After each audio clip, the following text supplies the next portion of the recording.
the end of your book that really stuck with me. And, you compare how, I think at the Kentucky Derby, I think I haven't looked at the updated times, but basically for the past 50 years, horses have not gotten much faster. I think maybe the world record still stands.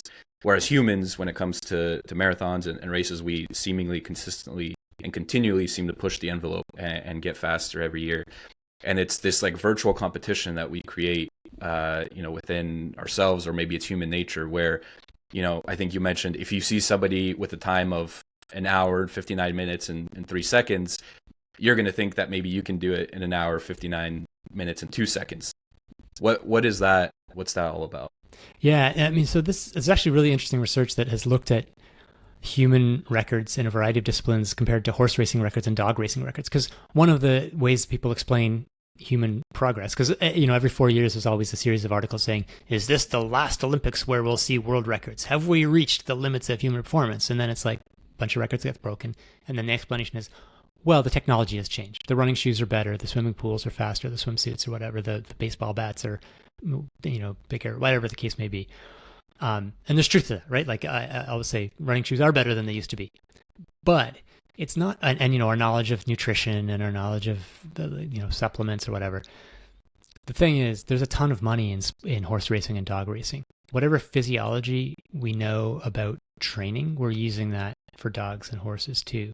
So if it's just technology, we should expect that dogs and horses will get faster. But what the results show is that you look back over a couple hundred years, there was progress in all three animals up until about the 1950s. And then the horse racing and dog racing records kind of level off, not just at the Kentucky Derby, but at big races around the world.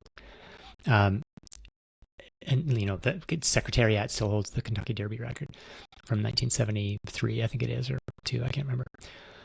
Whereas human records keep edging down. And so, as you said, my sense is like, if you're a horse racing today, you can't race against Secretariat. You don't know how fast Secretariat went. You're just a horse. You run as fast as you can on that day. And if you're better than everyone else, that's all you can ask for.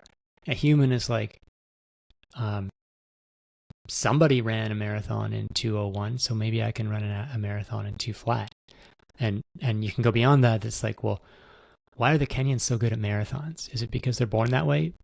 Probably there's something there, but there's also the sense that if you train in a lot of the Kenyan runners come from one small region. And so if you grow up and like 3 of your cousins are professional runners and your uncle won the Olympics, and then you go and train with a big group, and in that group there's a bunch of people who are competing internationally and went to the Olympics, and you run with them every day, then pretty soon you're going to come away with the impression that they can do this, I can do this, I can run this fast. And so there's an incredible self-belief that is unavailable to horses.